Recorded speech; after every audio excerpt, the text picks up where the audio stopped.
Good morning. How are we today on this fine Tuesday morning?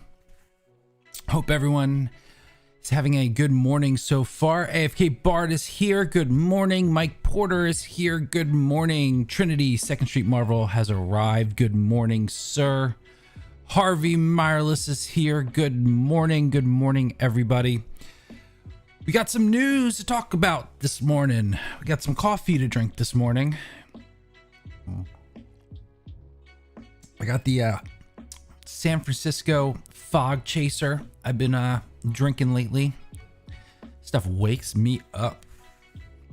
Usually I drink the what's it the death coffee, whatever. It's got the skull and crossbones on it. It's like super strong.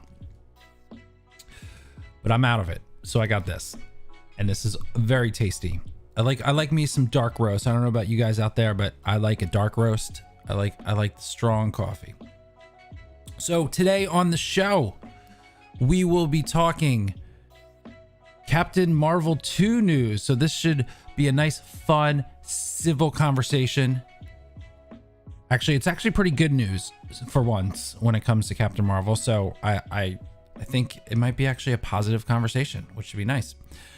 Michelle McLaren being eyed for director for Captain Marvel 2, and we'll discuss how I think this is a great idea if they can get her on board. Also, breaking news from this morning, announced on Good Morning America this morning, the Broadway show, which was filmed and planned on having a theatrical release of Hamilton, starring Lin-Manuel Miranda, is now, as of this morning, going straight to Disney Plus on the July 4th weekend. So we'll talk about that and how I think that is a great move by Disney. We also have a couple other things in store, like Jake Cannaval being cast in Star Trek, and how I think that is not a good idea. And some other pieces of news that we'll get to. Also, probably about, we're going to hit Wonder Woman first. We're going to hit Hamilton after that. And then after that, I will have a small announcement of this week's Debate 8. I have an announcement. I'm going to let everybody know what the topic is for this week, and I will let you know the 8 competitors that are going to be on for this week. So stick around for that. That'll be after our Hamilton story. We'll go over that. It's a good one.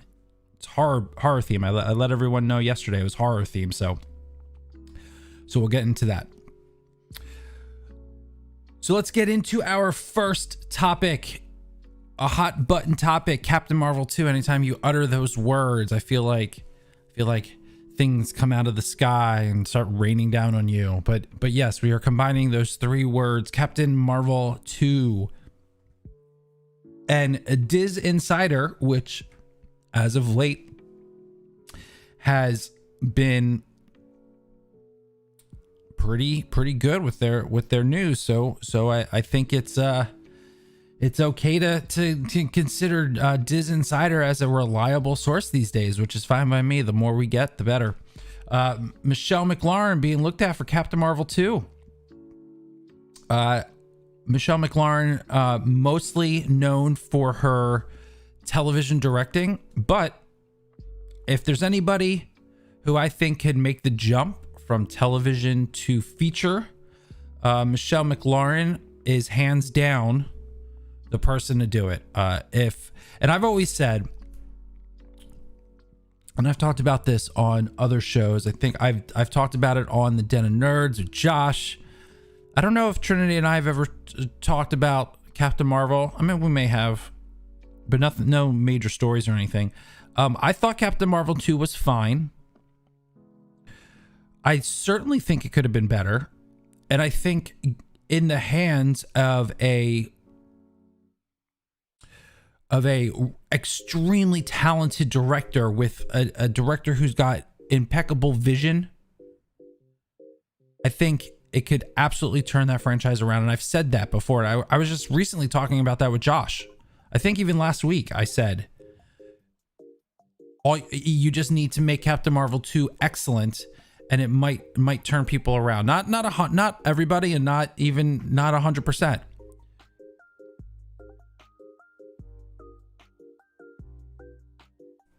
But let's face it, I think part of the reason why there's so much talk about Captain Marvel and Captain Marvel 2 was because the movie wasn't great. Because look, I today's not really the time to talk about Brie Larson. I want to concentrate on the director. But the fact is, there are a lot of people that were turned off by comics she made, whether right or wrong, whether interpreted correctly or not. And it's interesting that people like, and we've talked about this before on other shows, people like Mark Ruffalo and Chris Evans get more of a pass for their outspokenness versus Brie Larson. And I think part of that is because in general, people are more forgiving for the things you say if you produce good work, right? Look, you all know I'm a big sports guy, so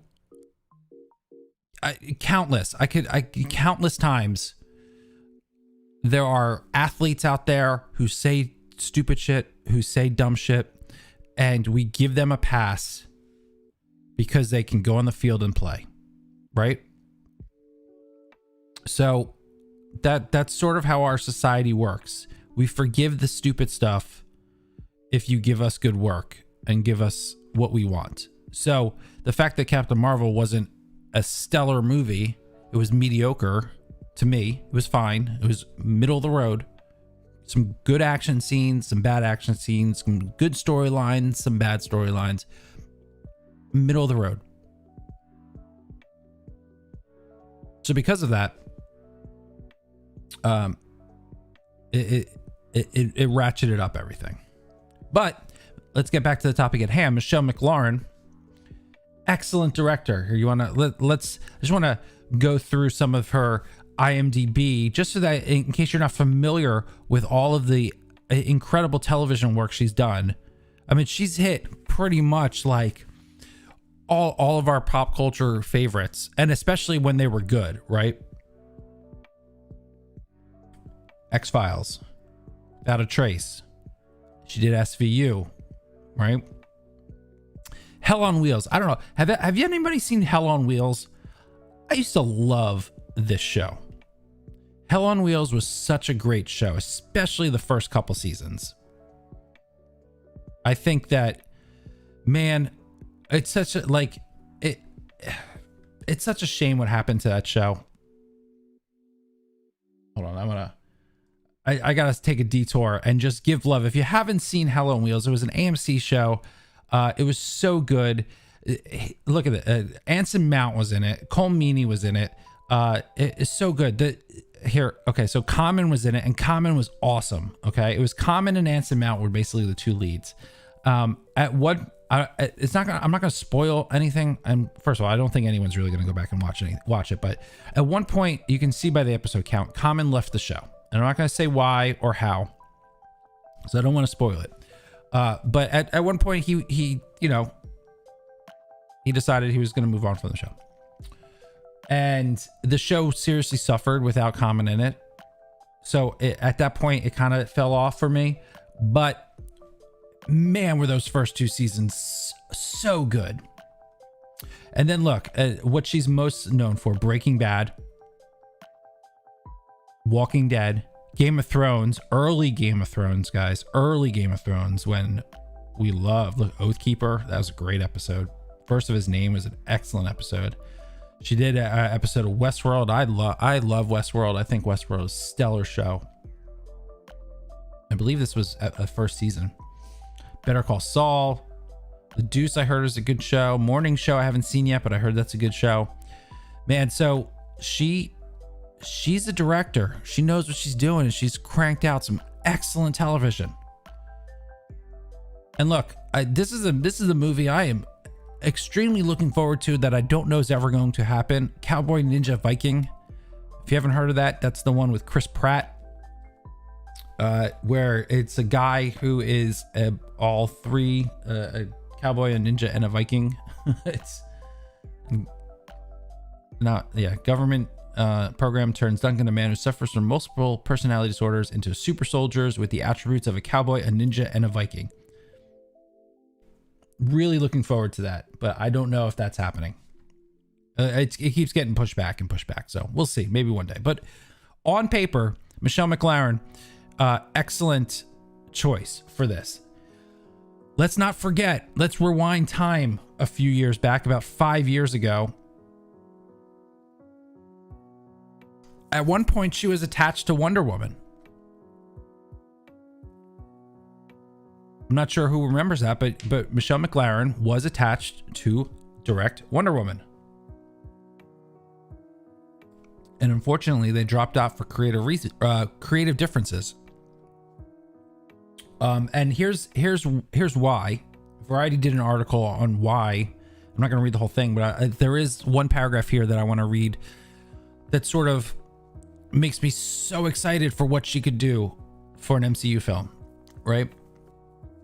Right here. The studio is declining to elaborate on the cliched creative differences joint statement that was issued when the two parted ways. But according to multiple sources close to the project, the director's vision for the movie was vastly different from the studio's view. McLaren envisioned the DC Comics-based Wonder Woman movie as an epic origin tale in the vein of Braveheart, whereas Warner wanted a more character-driven story that was way less heavy on action. Now, could we all say that maybe Warner's vision of what Wonder Woman was worked out? Sure. 100%. I think if that was their vision, and this article was 2015, so that was we got an insight of what their vision was. I believe that they delivered on what that vision was, because most of that movie was more character driven and story driven. So they got what they wanted. I thought Wonder Woman was okay. I know a lot of people like that movie. I thought I liked a lot of the character driven story stuff that they were aiming for. I thought a lot of the action was to be desired, especially the third act. So I thought Wonder Woman was pretty good. Now, you tell me that Michelle McLaren is going to come in and give me a Braveheart type film playing in the MCU sandbox. And we already know that the Captain Marvel 2 movie is going to have appearances by other people. Now, who exactly, it's still up in the air. Nothing's officially confirmed, but there's been rumors, there's rumors, maybe Spider-Man, maybe Nova, lots of rumors swirling around. So I'm all in, man. I'm all in for McLaren. If she can do this, if she can get the gig, if they can come to an agreement on what the vision is and they allow her to do it, I'm all for it. I think if there's any director that's going to turn it around, it could be her. All right, let me get into the chat. I want to see what you guys are saying. AFK Bard says she kind of looks like the love child of Linda Hamilton and Brie Larson. Yeah, she kind of does, actually. No one wants to talk about Brie Larson, but I think this has potential. I agree 100%. Captain Marvel wasn't bad. It was okay. Again, AFK Bard on the same page. I think people conflate that with the actress. I think they do too. The movie I thought was fine. Look at that. You just saw my nice jammy pants. I thought the movie was fine. Look, I definitely have it more mid to lower tier if I'm ranking all of the MCU movies. But I know there's a lot of people that feel differently, and that's totally fine. Look, box office does not equate quality, but box office does equate how people feel about the film. It's a good sense of how people, whether they enjoyed it or not. You don't hit $1 billion if nobody enjoyed it. It's not how it works. It's film is subjective. Everyone's opinions is subjective. Box office is the only objective thing you can use to judge the amount of people that enjoyed it. You don't hit $1 billion unless a sizable amount of people enjoy it and enjoy it enough to go multiple times. That's how it works.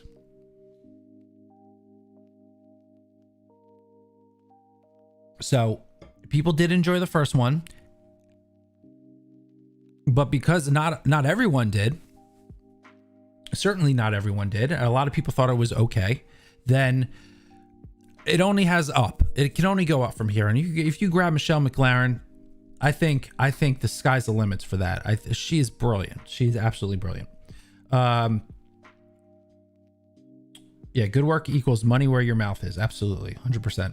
Harvey says everybody loves a comeback story. Absolutely, and I think people would be rooting for this. Especially, look, you get Michelle McLaren. That's a huge get. It is a huge get. I think she could nail it for sure. So was Captain America though, says Will. Will, good morning. Thanks for being here. So was Captain Morning though. I must have missed something. Mike says, I like Captain Marvel on repeat views. It was like a phase 1 or phase 2. MCU has upped their game. We are a little spoiled. It's really good, but not great in my opinion. And I think I think as I read through the chat, I think that's going to be the main consensus, is that everyone thought it was fine. I agree though that it did feel like a phase 1 film. It did feel like a little bit of a step backwards, but maybe that's the nature of origin films, because you try not to go too big. I think one of the missteps with Captain Marvel is that it was portrayed as a must-see before, what was it, Infinity War? Or was it Endgame? No, it wasn't. I don't remember. Infinity War. Because it wasn't. Stormbreaker, good morning. He says, this will be good for the Captain Marvel sequel. I agree. Burke the Nerd made it finally here on time. What up, man? What up? Burke the Nerd, good morning, sir. Santa's here. Good morning, Santa. How are you?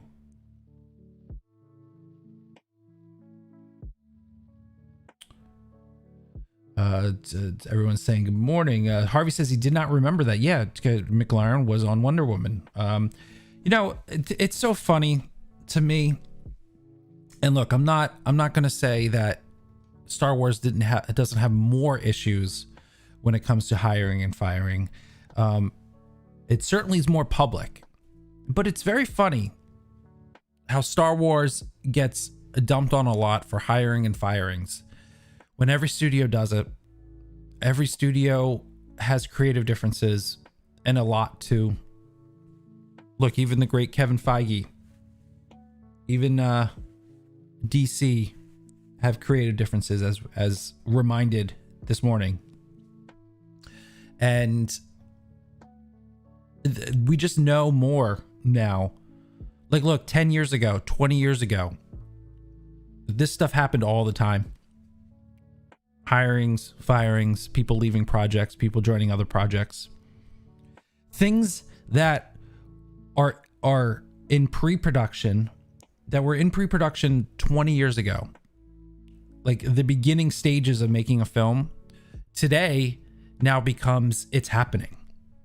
And when it doesn't, then people get blamed for things falling apart. But these things are constantly in motion. Music Major, good morning. I personally really enjoyed Captain Marvel. I think that it got less credit than it deserves. However, I'm looking forward to what else can be brought to the table. Yeah, I don't disagree. I think there are some good things in that movie. Absolutely. Like, I know my wife very much enjoyed the movie. So I think there are some good things to take away from that movie that I agree that doesn't necessarily get the credit it deserves. Stormbreaker says, hot take, Brie Larson is the best choice for the role. She plays the bitch in the movie just like in the comics. I will readily admit that I am not very fluent and knowledgeable on the Captain Marvel comics. So as far as whether it was an accurate portrayal or not, I cannot be a judge of that. I think that, you know, Trinity and Josh would be able to discuss that more. I think Trinity probably more than Josh, because I would imagine that Trinity's maybe has read more Captain Marvel, but I'm not going to put words in anybody's mouths for sure. Good morning, Jason. Oh, so glad you were able to make it this morning. AFK says, it's kind of funny how Disney sequels used to go straight to home VHS. Very true. But now they're all released on the box office for whatever reason. I don't think they've gotten any better though.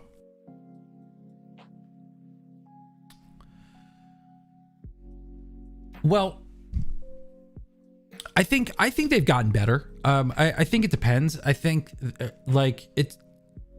I think nowadays if it's gonna go to the box office, they put more behind it. They put more money behind it. They put more time behind it. So at least they're trying. Now, if you don't think they've gotten any better, that's a completely subjective opinion, and that's totally fine. I don't know that I would say they haven't gotten any better. I wouldn't say that they're 100% though.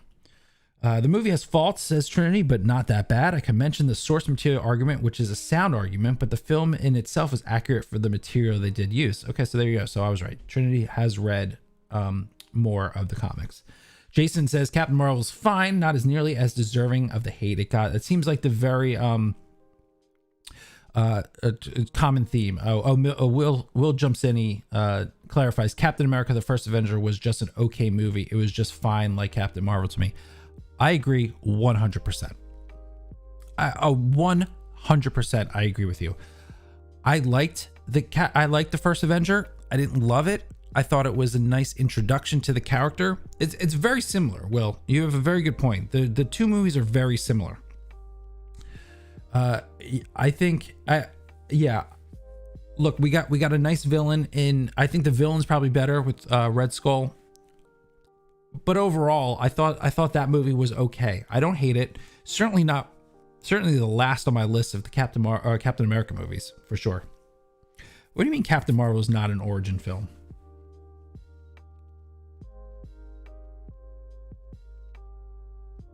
I mean, maybe I have to rewatch it, but last time I checked, when the movie started, she wasn't Captain Marvel, and at the end she was Captain Marvel.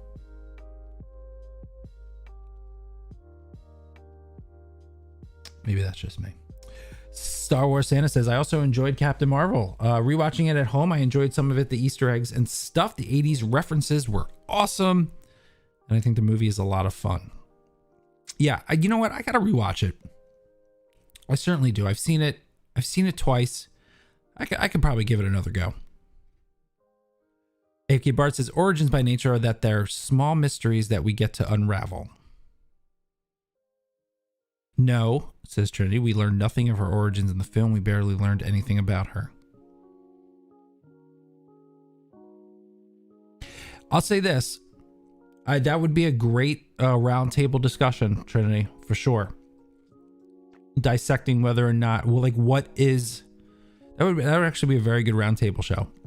Discussing what is an origin. What do we classify an origin story as? Who does the best origins? That would be a good one. Coachella Coastal, good morning. First Avenger was a lot better to me. Not saying Captain Marvel was bad, just felt displaced in the release. Can't disagree on that one. And I think that's part of the feeling of, like, it felt like a phase 1 film, like phase 1, phase 2 film. So it had that early feeling to it. And I you know, given everything all over again, I wouldn't, you know, if he had the choice to do it all over again with looking, you know, hindsight being 2020, would he have done Captain Marvel a lot earlier? Probably. You never really know though. Yeah, Mike says he really enjoyed First Avenger. I know a lot of people who really enjoy that movie. Harvey says, I think McLaren has the experience to be really good. Who else has started directing TV and made the jump to feature films? That's Adam McKay did. I'm trying to think who else.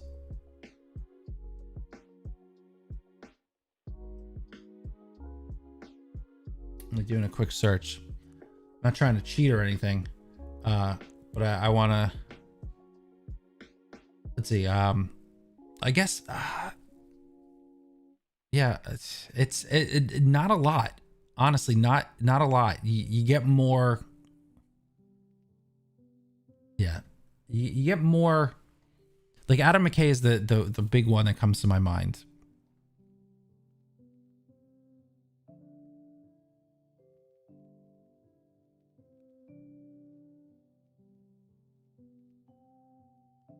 It's very much the reverse. That's a good question. I gotta think more about that. You stumped me on that one, but I do have Adam McKay on the brain.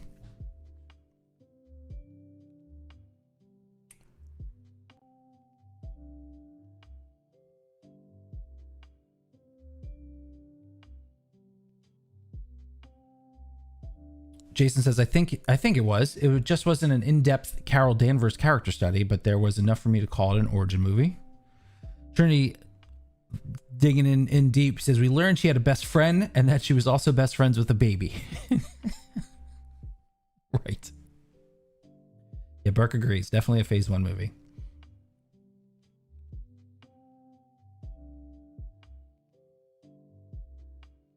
Black Panther's lead up to Infinity War was a lot better in terms of placement than Captain Marvel was for Endgame. Yeah, I would agree with that. I would say that the stories were a little bit more centered on the ongoing storyline than Captain Marvel's was.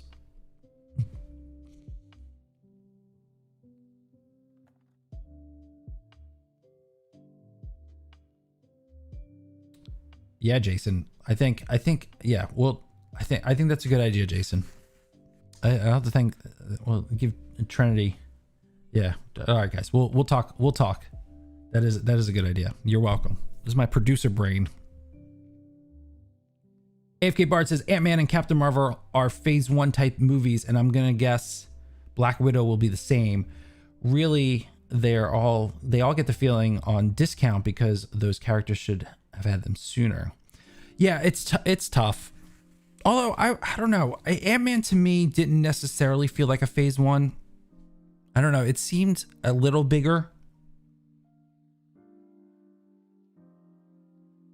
We'll see. Music Major says, I feel Trinity's live stream today is going to be spicy. I think for Trinity's stream today, and I know it's a little early, 11 a.m. Eastern. What does that make it? 11, 10, 9, 8. 8 Pacific Trinity time. I know it's going to be early, but if you all want to play the Second Street drinking game, I guarantee if you take a shot every time Trinity says woke this morning, we will be drunk in the first 15 minutes. Now, luckily, knowing Trinity, Trinity will use the word more sarcastically than anything. All right, so I think I caught up on the chat. I feel like Trinity here. I actually caught up to the chat. That was a great discussion. I very much appreciate. Look, I gotta say, and I said this yesterday to everybody too, but I do gotta say, the morning crew that we are assembling here to hang out and talk movie news is really great. I'm really enjoying this little community that we're building. The early risers, if you will, the early morning risers talking about movie news. I really enjoy these conversations because you guys really make conversation fun, because I don't have to sit here and yell at people for being a-holes in the chat. So honestly, you guys have made this without a doubt, one of the best shows we've done so far. You know, today's our 10th episode. We hit double digits this morning. So thank you all. Thank you all. You know what? Now that I said I was going to wait until we talk Hamilton, but you know what? Since we got the whole crew, you know, we got pretty much a whole bunch of people here. Let me just jump into this real quick. I want to make a quick announcement for tomorrow night. So for those who may be new to the channel, not aware of the big main show that we do every Wednesday night, 9 p.m. Eastern Standard Time. We do a debate show. It's called Debate 8. And what we do is we take a topic, and then we take 8 things from that topic and we throw it in a tournament bracket. And then you guys vote live, like with a panelist discuss, and we give our opinions, and it's very fun. But at the end of the discussion, you guys vote, and you vote through until we get to the end. And drum roll, please. This week, tomorrow night, we are going to be doing horror movie villains. That's right. Horror movie villains. This week has been the 30th anniversary, I think, of Friday the 13th. Now, I gotta readily admit, I am not a horror watcher. I am fully aware of all of these horror movie villains, so I probably can give my opinion on which one has scared me the most throughout my childhood. But I do have a couple of people coming on the show this week who are my horror aficionados. I have Daniel Barrios and Ashley Burnell, who both have their own YouTube channels. They're going to be coming in. They're going to be talking. We got Freddy Krueger, Chucky, Jason Voorhees. We got Pinhead, Leatherface, The Thing, Michael Myers, The Blob. So we got a bunch of old school classic. I see Stormbreaker saying, "Where's Pennywise?" We tried to keep it to the big classic ones, but for sure, there's way more horror villains too. This is just the first round. We can definitely do another type one of these later, for sure. But I also tried to do ones that the guests also are familiar with. But of course they're familiar with Pennywise and It and the whole thing. But so yeah, so it's gonna be an interesting one for sure. Yeah, Music Mater excited. Bert the Nerd, Harvey, Jason a 4 seed. So here's the thing about the seeding. Yeah, mainstream horror. That's right. Yeah, roll your eyes, Trinity. Roll your eyes. So yeah. See, now I lost my take. Oh, Jason 4 seed. Jason being a 4 seed. So right now, how I see it, a little just quick behind the scenes. I do my research as far as like I have a few ranking sites out there that I take a look at, and I take those and I include those in a sort of like an average. I also ask the guests to rank because I want their input as well, because what I've had in the past is people like Trinity complaining about the rankings by the time they get in. So at least I get a general sense of what they enjoy.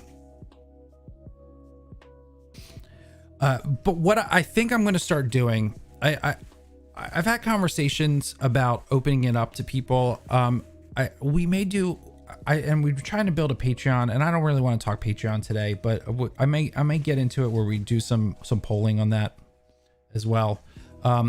So for those who think that the rankings and the seating suck, I get that every week. So, but that's why we come. That's why we vote, and that's why we always get upsets. And you know what? I'm okay if seedings are a little off, because if we didn't have upsets in the show, it wouldn't be as fun. So there's that. So that's tomorrow night. I will remind everyone again tomorrow about that.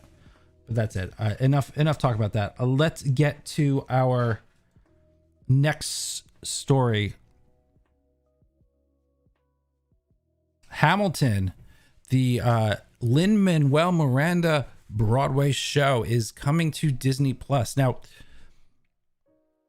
when Bob Chapek and Bob Iger had their meetings and their investor meetings and then their public comments, and they said, we're going to take a look at our theatrical films and decide on a case-by-case basis on whether or not we're going to change our strategy. I don't think anyone even thought about this one. I mean, I think we all forgot that this was coming out in theaters. So announced on Good Morning America this morning, Hamilton is coming to Disney Plus, and I think this is brilliant. I think that this would have done really well in the theaters. I mean, it was purchased for $75 million. It's already done. It's been done for a couple years now. Purchased for $75 million, which is the highest price tag for an already completed film. This was expected to do huge numbers. I think it could have easily made anywhere between 300 and 400 million total worldwide, which off a $75 million budget, throw in maybe, I mean, you're not going to advertise this like crazy. Maybe throw in an extra 50 mil in advertising. Maybe. So 125 total, get a return of 400. It's a nice little pocket change. So I think this could have done really well. And hell, if it could have even surprised everyone and maybe hit 500. I mean, musicals do well. It's the one of the most popular and successful musicals of all time, especially in modern age. But the fact that they're bringing it to Disney Plus, this is going to boost subscriptions for sure. This Mike Porter just said that's big news. You know how expensive that was on Broadway?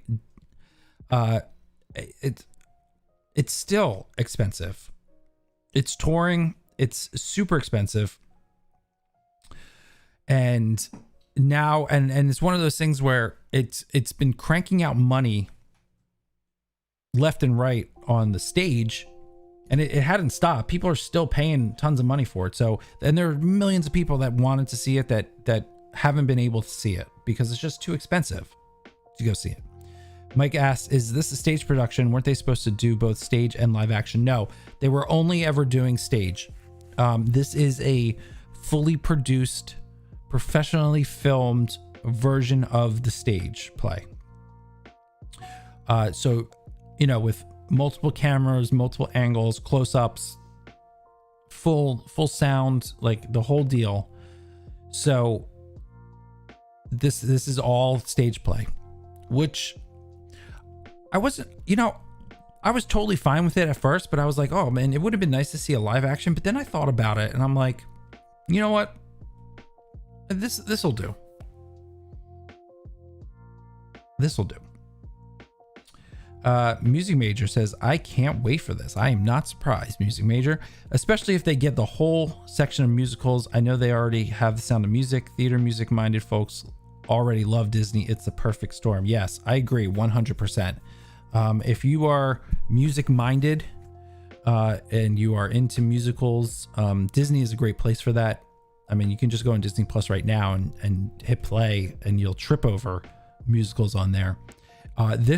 This could usher in, if it's successful on Disney Plus, this could usher in, a trend of high quality filmed Broadway plays. I mean, they at one point, and we're going back maybe 2-3 years now, maybe even more. They were looking to have a straight to home service for Broadway plays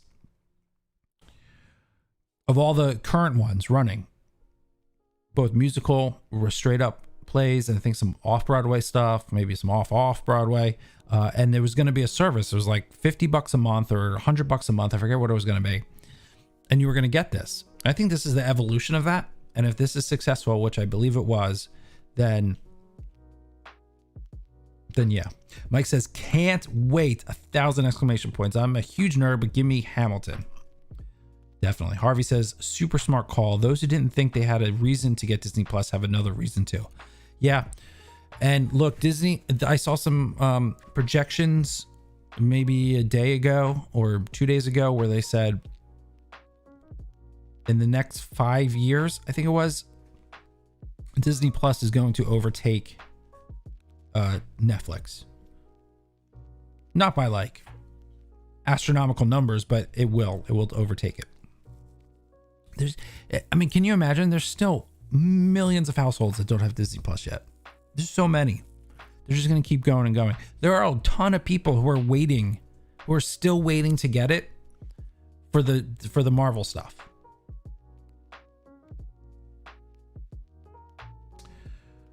Jason says, so was the production cost 75 mil or the purchase price? That was the purchase price. You're right. He said, he also continues, because I can't imagine the production cost was that high. No, I don't think, I've never read anything of what the production cost was. I've read a few articles on this before as it had come out, a year ago. But I've only ever read that what the purchase price was. And at 75, you got to figure they're making a profit. So I would say, if you're going to make it look as nice as it is, you're probably talking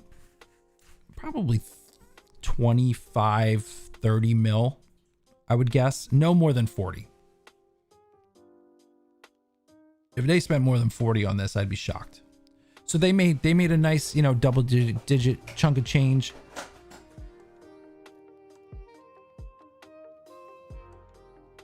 So yeah, for sure. This is where Disney Plus will separate itself from other streaming services. It's definitely an angle for sure. Bring on Book of Mormon. Yeah, see, that's one I would like to see too. Book of Mormon for sure. It's releasing over here in July, but I'm waiting for the Marvel stuff. See, even Stormbreaker is waiting. So there's still a whole bunch of people that don't have it. Burke says this definitely will be interesting. There's for sure a market for it. Yeah. And that's look, you don't pay the highest price tag for a completed film.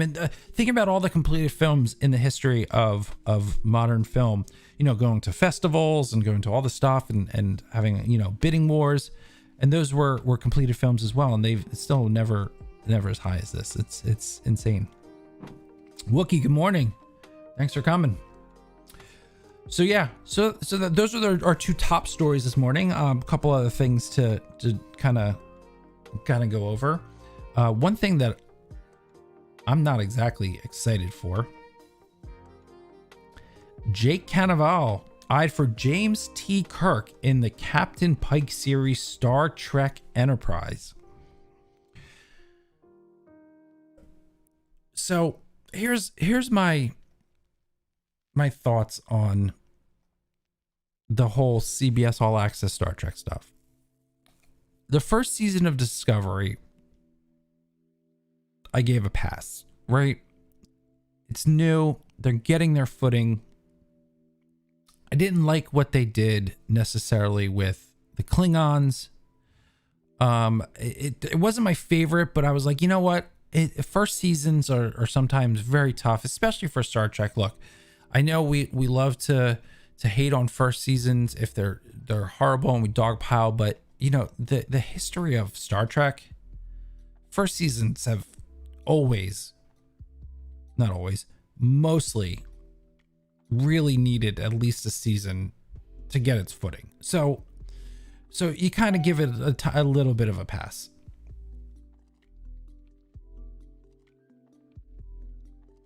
So the first season of Discovery, I was like, all right, it wasn't the best. I'll give it a pass. And I couldn't finish season 2. I couldn't get into it. Picard, I like. I give it a bit of a pass. It's the first season. I think they're finding their footing. I think that they definitely, if they listen to the rumblings about how, they want Picard to be more like Picard was in Next Generation, I think Picard can turn around. I do. I think Picard has more potential to turn around than Discovery ever did. But I at the end of the day, I still enjoyed it. Now, I don't understand this casting at all.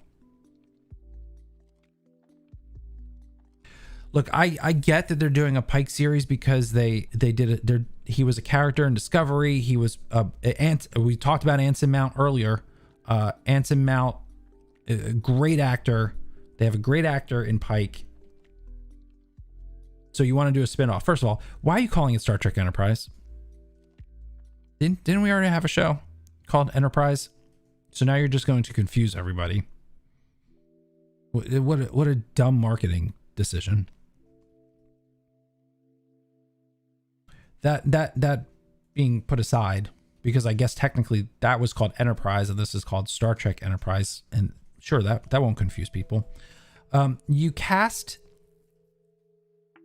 the person who was widely regarded as the worst character in The Mandalorian, a show that everybody loved, and this guy, Jake Cannaval, was in what's considered one of the lowest rated episodes, and he was part of the reason why people didn't like the show or that episode.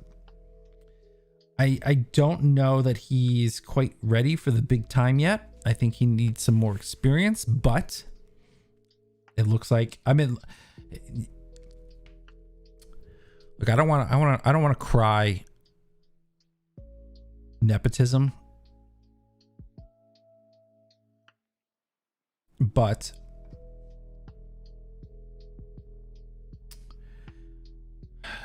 I need to read this. Jacob Cannaval, also known as Jake Cannaval, is a musician and television actor. Fine. His most notable acting role is on Disney Plus original series The Mandalorian, which we all have feelings about. He is the son of actor Bobby Cannavale, which is fine. You can still be the son of a famous actor, and I still won't cry nepotism because what am I gonna? There are tons of actor families in the industry that have actual talent and earn their way, right? So I don't care about that. And screenwriter Jenny Lumet is the writing partner for Star Trek. Executive producer Alex Kurtzman. Lumet and Kurtzman are currently working together on CBS's Clarice series, which just received a series order a few days ago. So that's that part. It's not that he's Bobby Cannavale's son. It's not that Bobby Cannavale opened any doors. I wouldn't care about. And look, do I blame his mom for doing it? No, but this screams, hey, I'm working on Star Trek. My son got roasted for The Mandalorian. So maybe if we put him in another high profile sci-fi genre series, maybe it'll be better. I don't know, man. I don't know. This casting does not get me excited for this show. I was okay with it because I'm a huge Anson Mount fan. So doing a Captain Pike series, I would have been okay with. Totally. It's going to be an uphill battle for me to care or not care. I will 100% give this show a shot. I will give it a shot. That's just the type of person I am. I like the genres, so I will give it a shot. He better get some coaching before it happens. I'm just saying. And one last thing, just end on a positive note for those Bob's Burgers fans. Bob's Burgers has been renewed for its 11th season. I love this show. This show is still funny. It's still an incredible family comedy.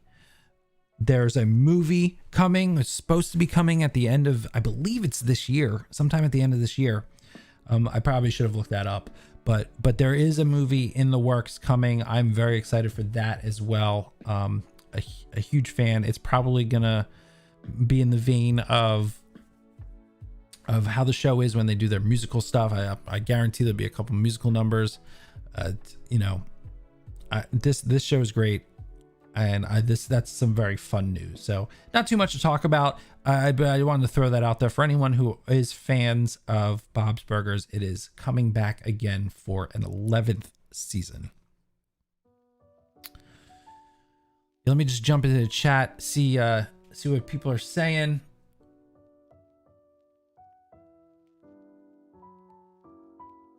Yeah, AFK says, I don't want to cry nepotism, but nepotism.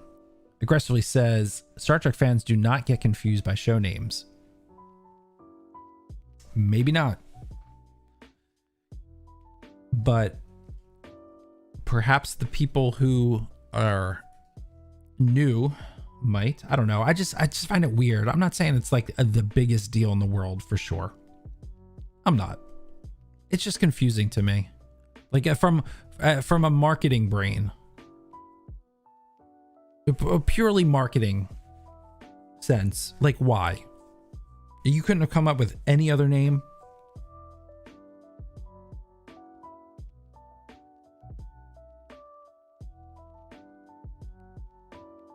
Stormbreaker says, never watched Star Trek either. Any of them? Man, go back and watch Next Generation. Look, you may not get the nostalgia feel, and you may think it's a little corny, but Next Generation is my favorite of all time. Star Wars Santa says, Enterprise equals Scott Bakula series, the end.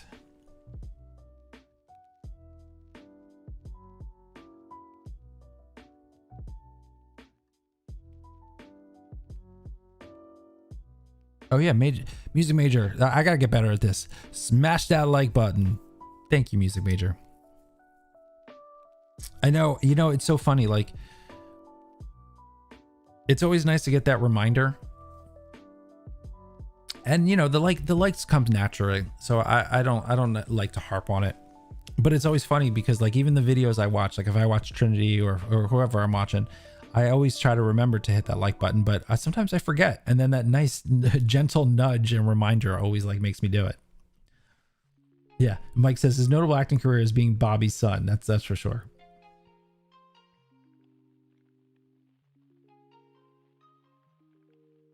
CBS has to do every Star Trek character and give it a show. Yeah. Although I thought they have a good actor. That was the pass I was giving it. Honestly, I'll say his name again and we'll take a shot every time I say it, but Anson Mount is such a good television actor. I think he's really good. Yeah. Bob's Burgers, hilarious. It's terrific news. Bob's Burgers news, that is. Yes, Mike and Harvey. Absolutely. I love this show. Everyone watch Trek in order, then play Star Trek Online. It's free. That's a lot of Star Trek to watch in order. Yeah, Mike says, Aggressive, you have great videos. Aggressively Relaxing does have great videos. I agree. Just a reminder for folks here, Music Major is my youngest daughter, head elf, Lolly. Oh, I guess Lollipop. And is generally an awesome kid. So far, with all the interactions I've had with Music Major, I agree, Santa. She is an awesome kid. Calling it Star Trek Enterprise is like calling another show Deeper Space Nine.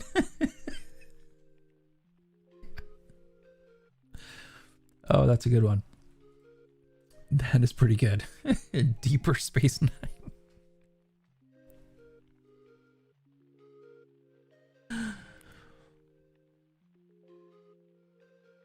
When I tap the like, I get a prompt that tells me that it's been added to my liked videos, but the thumb doesn't turn blue and the number stays the same.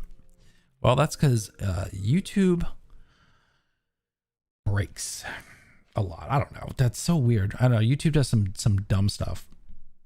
All right. I think that's it. I think we've wrapped up the show. We hit all of our news topics for today. Once again, Thank you all so much for hanging out. We hit double digits. We are at show number 10.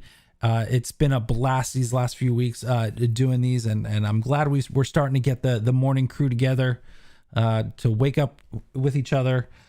Next week, or not next week, what am I talking about? It's only Tuesday. Tomorrow morning, I want to do a coffee check. All right, the show's called Morning Movie Brews. I want to do a coffee check. I want to see if anyone's drinking coffee this early in the morning, or if you don't drink coffee, that's fine. If you drink like a Red Bull or something, that's fine too. But I want to do a little coffee check. See what everyone's drinking in the morning to help wake themselves up. Hey, maybe you're a wake and baker. That's fine too. Let us know. All good here. So that's all I got. Thank you all so much for hanging out, and we will see you again tomorrow morning. Have an excellent day.